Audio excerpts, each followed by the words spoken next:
Hello, good morning, and welcome to Channels of Good News Africa here in Abundant Life Studio, Uyo. My name is Adia James. Like I told you, you can call me Adia Grace. Yes, we are still on our singles programs in the spoken word here in Channels of Good News Africa.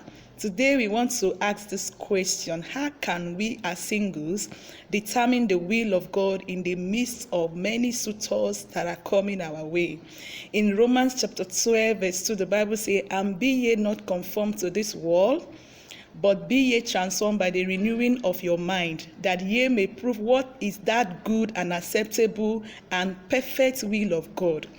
We should know that there is a perfect will of God and there is this permissive will of God while we are choosing suitors. The perfect will of God will give us joy, and for us singles, the first person we are supposed to get married to in a living relationship is our God.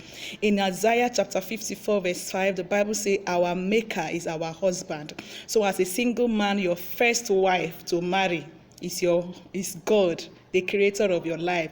When you marry God in a covenant and living relationship, God will open your eyes to determine the will of God for your life. You don't just choose based on senses. You don't just choose based on your physical qualities that you have chosen and written down for yourself. You must seek the face of God so that you don't make mistake. And for the woman, the first husband you have is your husband, your maker, the creator of your life. If you can marry God in a living relationship, God will open your eyes to see the will of God. Let us know that the choice of God sometimes may not be our own choice. We may want something, but the want is not the need of God. So in determining the will of God, the perfect will of God, we should pray that God should help us to know what is that perfect will by choosing his own need for us. In marriage, we are fulfilling the purpose of God, not our personal purposes, not our personal ambitions. So sometimes we have a long list of things and qualities of the kind of man, the kind of woman we want to marry. God may be showing us a short man, but because our mind is so high in thinking that we want to marry a tall man, when God is bringing this short man to us, we don't want to look at the man's face, even though that is the perfect will of God. And sometimes for the ladies, God may be showing us something else and we are thinking of another person.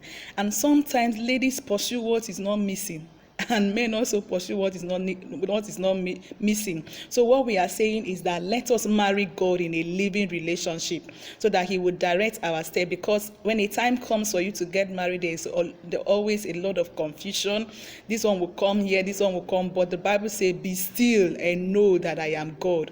When we are still in the middle, we channel everything to God, we will determine the perfect will of God.